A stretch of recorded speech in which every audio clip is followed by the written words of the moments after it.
గుర్తుపెట్టుకోండి, ఒక్కటే ఒక్క మాట చెప్తున్నాను, గుర్తుపెట్టుకోండి. నువ్వు ఎప్పుడైతే నీ హృదయంలో దేవుని ఎడల ఆశ కలిగి నువ్వు వాంఛిస్తావో, నువ్వు నీ మాటలో దేవునికి తెలియజేస్తావో, అది నీ ఆత్మలో నుండి కానీ, పెదవుల నుండి కానీ, హృదయంలో నుండి కానీ, మనస్సు నుండి కానీ దేవునికి నీ మనవులు తెలియజేస్తావో ఆ దినమందే అవి దేవునికి వినబడతాయి. ఆ దినమందే వినబడతాయి. నువ్వు అనుకుంటుండొచ్చు, నేను రోజు గోజాడి ప్రార్థన చేయాలి, రోజు చేస్తా ఉంటే లైన్ కలుపుతా ట్రై చేస్తా ఉంటే ఎప్పటికో ఫోన్ కలిసిద్ది అన్నట్టుగా ఈ ఫోన్ ప్రాబ్లం దేవుడికి లేదు. కావాలంటే చూడండి, దానియేలు గ్రంథము 10వ అధ్యాయం ఒక్కసారి చూడు. దానియేలు గ్రంథము 10వ అధ్యాయం ఒక్కసారి చూడు.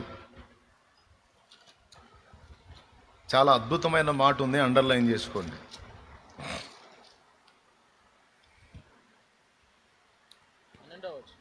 పన్నెండవ వచనం 4వ లైన్ చదువు నాయన.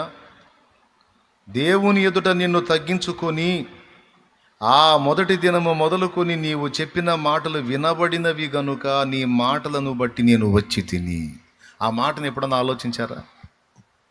ఎంత స్పష్టంగా చెప్తున్నాడో చూడు. ఇదిగో దానియేలు, భయపడకుము, నీవు తెలిసి కొనవలెనని నీవు మనస్సును అప్పగించి దేవుని ఎదుట నిన్ను తగ్గించుకొనిన ఆ మొదటి దినము ఆ రోజే, ఆన్ ది స్పాట్, ఆ రోజే, ఆ మొదటి దినం మొదలుకొని నువ్వు దేవునికి చెబుతూ వచ్చిన మాటలు వినబడినవి గనుక నీ మాటలను బట్టి నేను వచ్చి తిని అన్నాడు.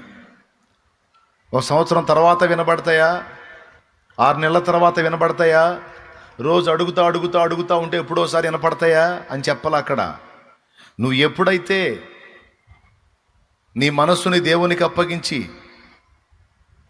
నిన్ను నువ్వు తగ్గించుకొని నీ మాటలను తెలియజేశావో దేవునికి, ఆ రోజే దేవుని దగ్గరికి వెళ్ళిపోయినాయి. ఆ రోజు నుంచి ఈ రోజు దాకా నువ్వు మాట్లాడే మాటలు అన్నీ అక్కడ వినబడతానే ఉన్నాయి.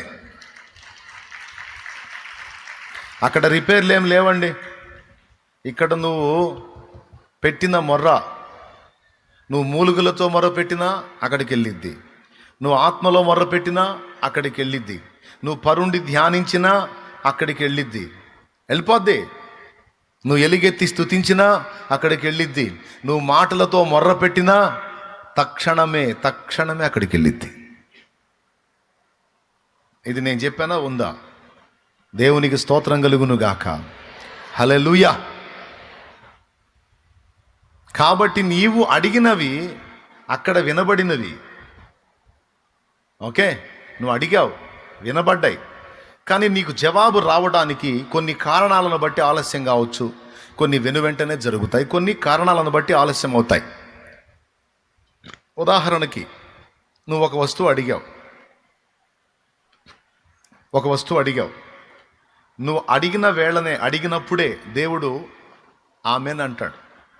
అది నీ క్షేమకరమైందై, నీకు ఆశీర్వాదకరమైందై, శుభప్రదమైందై, నీకు దీవెనకరమైతే నా తండ్రి, మనమంటే పిచ్చి ప్రేమ కదా, పిచ్చి ప్రేమ మనమంటే, ఆమెన్ అంటాడు, అగునుగాక అంటాడు. అన్న వెంటనే జవాబు ప్రారంభమైద్ది. అర్థమైందా? దీన్ని ఈజీగా మీకు అర్థం అవడానికి చెప్పాలంటే, నా పెద్దోడు ఒకసారి సైకిల్ అడిగాడు.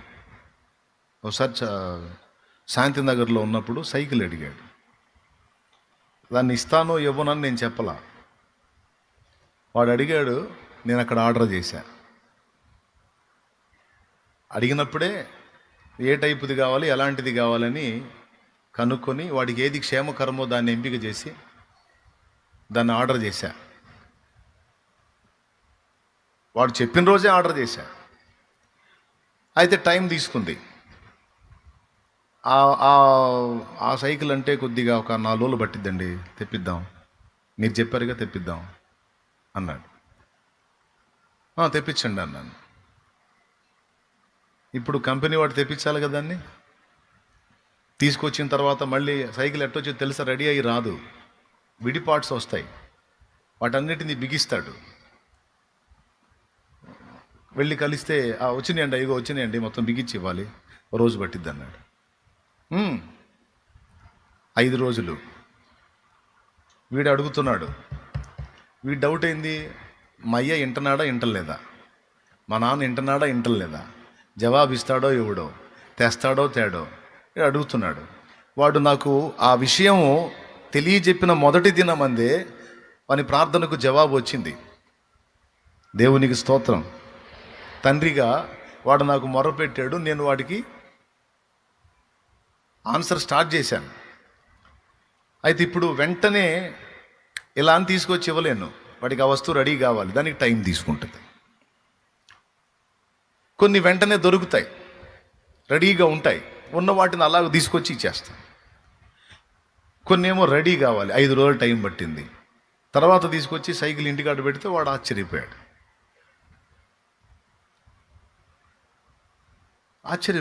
వచ్చింది జవాబు.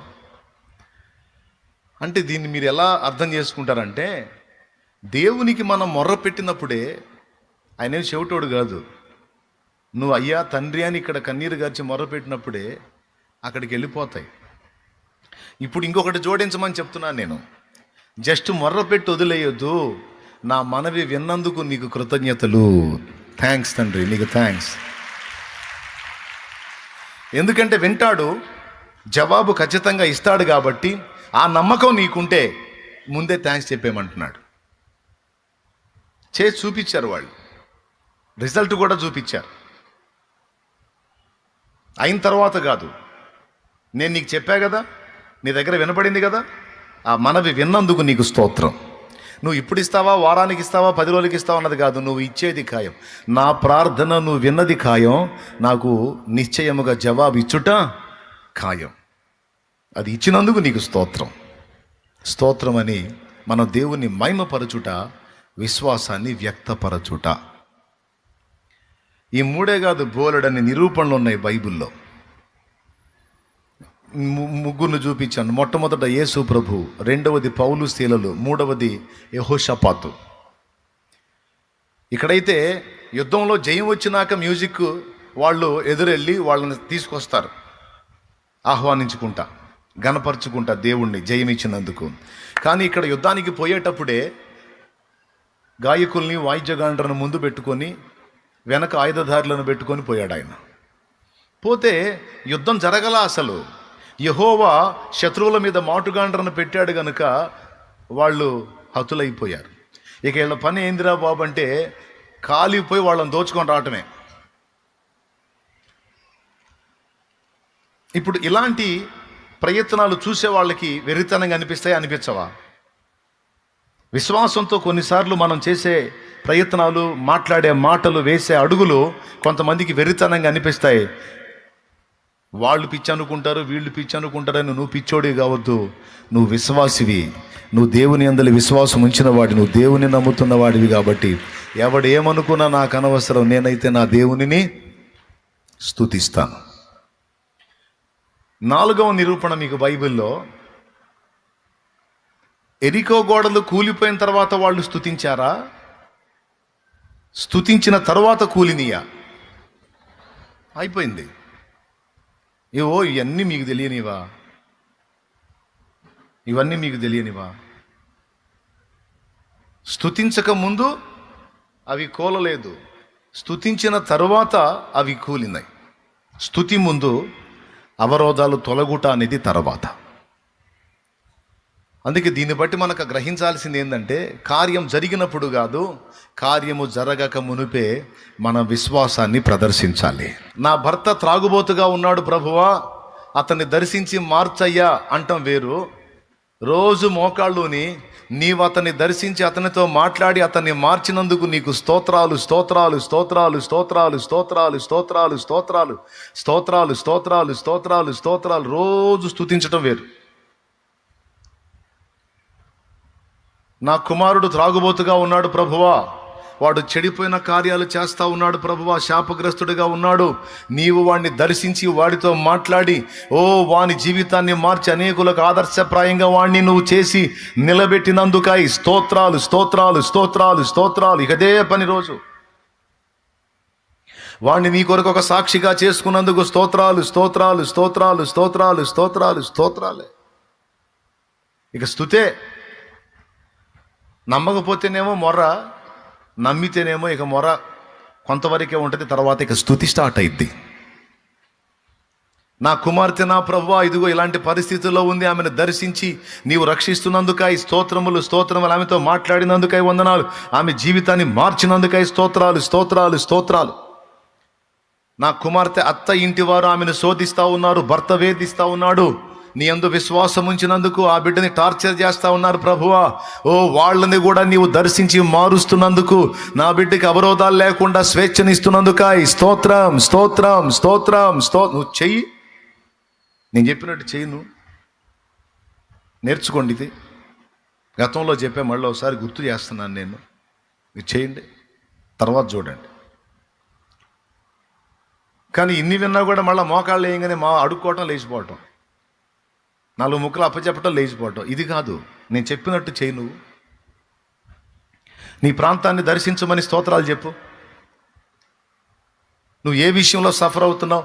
ఇదిగో నా కుటుంబ సభ్యులు ఇదిగో మరణ పడక మీద పడి ఉన్నారు ప్రభువా, నా బిడ్డని నీవు లేపినందుకై స్తోత్రం స్తోత్రం, స్వస్థపరిచినందుకై స్తోత్రం స్తోత్రం స్తోత్రం, బ్రతికించినందుకై స్తోత్రం స్తోత్రం, బాగు చేసినందుకై స్తోత్రం స్తోత్రం, సాక్షిగా నీ మందిరావరణలో నిలబెట్టి సాక్ష్యం ఇప్పించుకుంటున్నందుకై స్తోత్రం స్తోత్రం స్తోత్రం స్తోత్రం స్తోత్రం. ఎలుగైతే స్తోత్రాలు చెప్తాం రోజు. నీ విశ్వాసాన్ని బట్టి దేవుడు గదులుతాడు. అక్కడ నీ ఇంటి మొత్తం మొర్ర పెట్టాల్సిన అవసరంలా. అదే ఈరోజు నేను చెప్పాలనుకున్నా. దేవుడు ఈ మాటల్లోంచి మనల్ని దర్శించునుగాక, పరిశుద్ధాత్మస్వరం మనకు వినిపించునుగాక, అడ్డగించు దురాత్మలను యేసునామములో బంధించి దూరపరచునుగాక, ప్రభు తన స్వరమును మనకు వినిపించుగాక. నీ ఇంటి మొత్తం చేయాల్సిన అవసరంలా.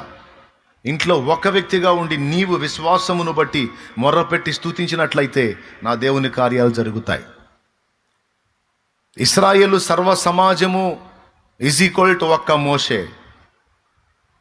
మీకు తెలుసా, ఐగుప్తులో జరిగినటువంటి సూచక్రియలు మాత్కార్యాలన్నీ ఎవరి విశ్వాసాన్ని బట్టి దేవుడు చేశాడో తెలుసా? ఇశ్రాయేలు విశ్వాసాన్ని బట్టి కాదు. మోషే ఒకడి విశ్వాసమే ఎన్ని పనులు చేసిందో మీరు ఊహించండి ఒక్కసారి. ఐగుప్తు రాజైన ఫరో అప్పట్లో అగ్రరాజ్యాధినేత, వాడు మహామూర్ఖుడు, సైకో. అలాంటి వాడికి అరికాళ్ళలోంచి వచ్చింది షేకు, వణుకు, కలవరపోయాడు బిడ్డ. స్టార్టింగ్లో మోషే చేసిన కొన్ని పనులు వాళ్ళ మాంత్రికులు కూడా చేస్తే అనుకున్నాడు.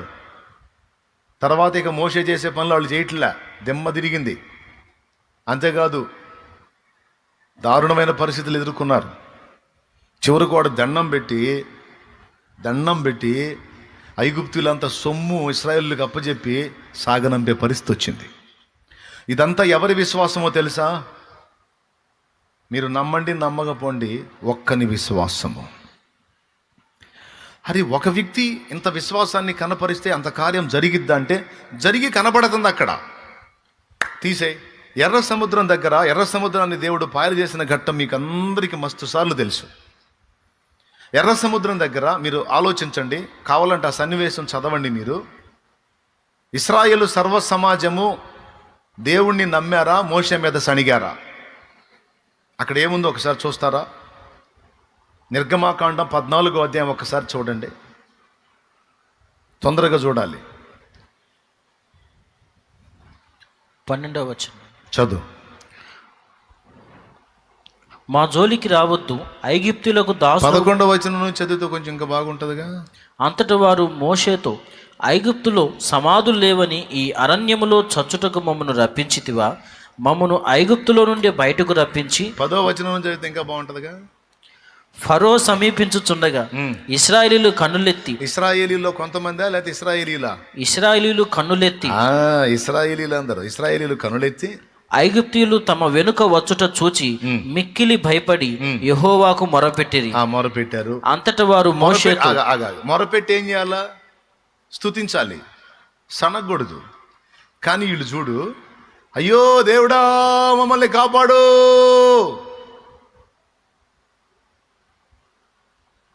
అన్నారు అని తిరిగారు మోషే వైపు. తిరిగి చూడికి ఏం మాట్లాడుతున్నారు.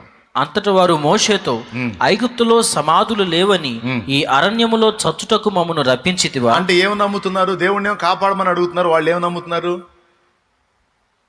ఐగుప్తులో బూడిసిపెట్టడానికి సమాధులు లేవు కాబట్టి సముద్రం ఒడ్డునైతే ఎంతమంది నేను బూడిసిపెట్టవచ్చు అని తెచ్చావా? చదువు.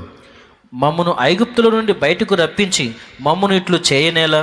మా జోలికి రావద్దు, ఐగుప్తీయులకు దాసులు మగుదుమని ఐగుప్తులో మేము నీతో చెప్పిన మాట ఇదే కదా. అద్దుగో చూడండి, మా జోలికి రావద్దు, మేము వెనక్కపోతాం.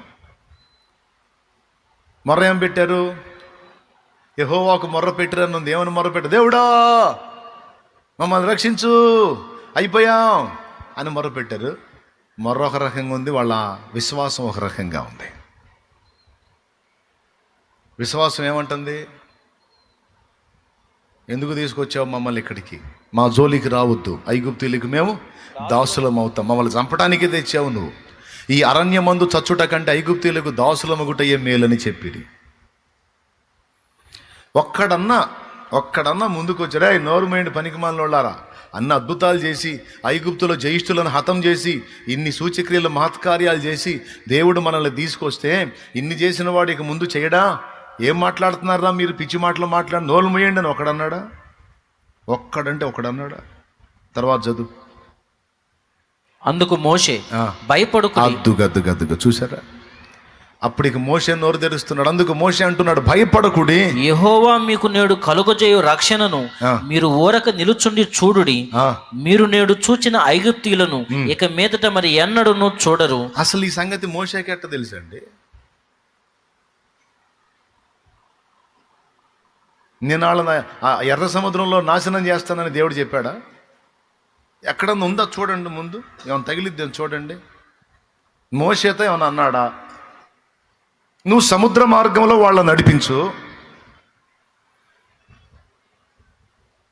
ఏమని చెప్పాడు మోషేతో? ఆ మాట కూడా చూడొచ్చు మనం. 15వ వచనం కాదు రోయ్ అబ్బాయి, నిర్గమాకాండం 13వ అధ్యాయము 17వ వచనం చూడండి. మరియు ఫరో ప్రజలను పోనీయగా దేవుడు, ఈ ప్రజలు యుద్ధము చూచున్నప్పుడు వారు పశ్చాత్తాపడి ఐగుప్తుకు తిరుగుదురేమో అనుకుని ఫిలిష్తీయుల దేశము సమీపమైనను ఆ మార్గమున వారిని నడిపింపలేదు. అయితే దేవుడు ప్రజలను చుట్టూ దారియగు ఎర్ర సముద్రపు అరణ్య మార్గమున నడిపించెను. ఇశ్రాయేలు యుద్ధ సన్నుద్ధులై ఐగుప్తుల నుండి వచ్చిరి. దేవునికి స్తోత్రం కలుగును గాక. చూడండి 14వ అధ్యాయం 1వ వచనం చదువు నాన్న. మరియు యెహోవా మోషేతో ఇలాగు సెలవిచ్చెను, ఇశ్రాయేలు తిరిగి పిహాహిరోతు ఎదుటను అనగా మిగ్దోలుకు సముద్రమునకు మధ్యనున్న బయల్సెఫోను ఎదుటను దిగవలెనని వారితో చెప్పుము. దాని ఎదుట సముద్రమునొద్ద వారు దిగవలెను. ఫరో ఇశ్రాయేలును గూర్చి, వారు ఈ దేశములో చిక్కుబడి ఉన్నారు, అరణ్యము వారిని మూసివేసి. ఒక్క నిమిషం 4వ వచనంలో అన్నాడు, అయితే నేను ఫరో హృదయమును కఠినపరిచేదను, అతడు వారిని తరుమగా నేను ఫరో వలనను అతని సమస్త సేనల వలనను మహిమ తెచ్చుకుందును. దేవునికి స్తోత్రం కలుగును గాక. హల్లెలూయా. ప్రియులారా, నేను వాళ్ళని సముద్రంలో ముంచుతానని కానీ వాళ్ళని చంపేస్తానని కానీ వాళ్ళని అట్ట చేస్తానని కానీ ఫరో వలనను అతని సేనన వలనను నాకు మహిమ తెచ్చుకుంటాను, నువ్వు వాళ్ళని సముద్ర పొడ్డున దించవయా అన్నాడు. ఏం జరిగిద్దో మోషేకు కూడా తెలియదు, క్లారిటీ లేదు మ్యాటర్. అయితే ఒకటి జరిగింది, ఏదో కార్యం మాత్రం చేయబోతున్నాడు అన్న విషయం మాత్రం మోషేకి గ్రహింపు ఉంది, కానీ మ్యాటర్ స్పష్టత లేదు. కానీ ఇశ్రాయేలు సర్వ సమాజం ఎలుగెత్తి మోషేని తిడతంటే మోషే పలికిన మాట చూసారా? భయపడకండి, యెహోవా నేడు మీకు కలుగజేయు రక్షణను మీరు ఊరక నిలుచుండి చూడండి. మీరు నేడు చూచిన ఐగుప్తీయులను ఇక మీదట మరి ఎన్నడూ చూడరు అన్నాడు. దేవునికి స్తోత్రం కలుగును గాక. కూసాక ఇంకేం లేదు, కూసో. అంత మడిసి బల్లికి భయపడి చేస్తానులే. దేవునికి మహిమ. ఎక్కడో చాగామండి.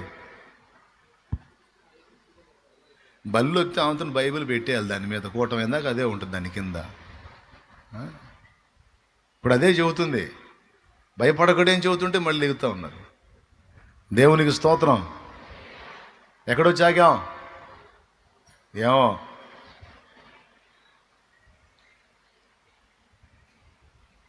భయపడొద్దు, ఈరోజు మీరు చూస్తున్న ఐగుప్తుల్ని ఇక చూడరు అన్నాడు.